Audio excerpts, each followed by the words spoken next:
বাংলাদেশ স্বাধীন হয়েছে ৫৫ বছর, যারাই ক্ষমতায় গিয়েছে কিন্তু শ্রমিকের মাথা বিক্রি করে খেয়েছে, ঠিক কিনা? কিন্তু কোনো দল শ্রমিকের ন্যায্য অধিকার দেয় নাই। আজ যদি শ্রমিকের ন্যায্য অধিকার মানুষ দিতেন তাহলে মালিক শ্রমিকের মধ্যে এরকম সংঘর্ষ হইতো না, ঠিক কিনা? কিছুদিন আগে আমাদের এলাকায় দেখতে পাচ্ছেন কি বিশাল গ্যাঞ্জাম হয়েছে। শ্রমিক তাদের ন্যায্য অধিকার চাওয়ার কারণে দেয়নি তো দূরের কথা, বরঞ্চ তারা সন্ত্রাস বাহিনী ভাড়া করে এবং শ্রমিকদের উপরে নির্মূলভাবে তারা মারধর করেছে, ঠিক কিনা? এই জন্য আমাদের এখান থেকে শিক্ষা গ্রহণ করা দরকার, আমাদের এখান থেকে সিদ্ধান্ত নেওয়ার দরকার।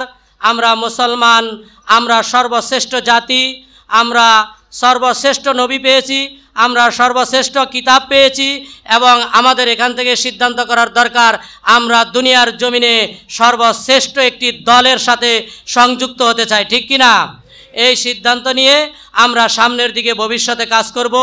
এ পর্যায়ে বক্তব্য রাখবেন ইসলামী শ্রমিক আন্দোলন আতাবর থানা শাখার নতুন কমিটির সম্মানিত সাংগঠনিক সম্পাদক ভাই মোহাম্মদ হারুন মোল্লা। আলহামদুলিল্লাহ, আলহামদুলিল্লাহ, আল্লাহ পাক রব্বুল আলামিনের দরবারে শুকরিয়া যে আল্লাহ পাক রব্বুল আলামিন আমাকে আপনাকে এমন একটি দিনই মজলিসে ইসলামী শ্রমিক আন্দোলনে আসার বসার তৌফিক দান করছেন। আমরা শুকরিয়া আদায় করি আলহামদুলিল্লাহ।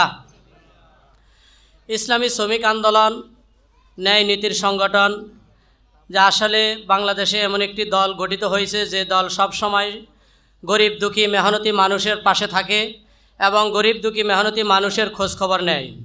যেমন আল্লাহ রসুল সাল্লাল্লাহু আলাইহি ওয়াসাল্লাম বলেছেন, আতুল আজির আজরাহু কবলা আইয়া জিফা আরকু, যে শ্রমিকদের ঘাম শুকানোর আগে শ্রমিকের পারিশ্রমিক দিয়ে দাও। আসলে বাংলাদেশ স্বাধীন হয়েছে ৫৫ বছর, যারাই ক্ষমতায় গিয়েছে কিন্তু শ্রমিকের মাথা বিক্রি করে খেয়েছে, ঠিক কিনা?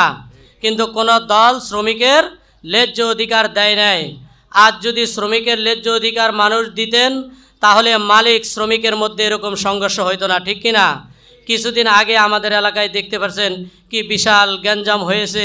শ্রমিক তাদের ন্যায্য অধিকার চাওয়ার কারণে দেয়নি তো দূরের কথা, বরঞ্চ তারা সন্ত্রাস বাহিনী ভাড়া করে এবং শ্রমিকদের উপরে নির্মূলভাবে তারা মারধর করেছে, ঠিক কিনা?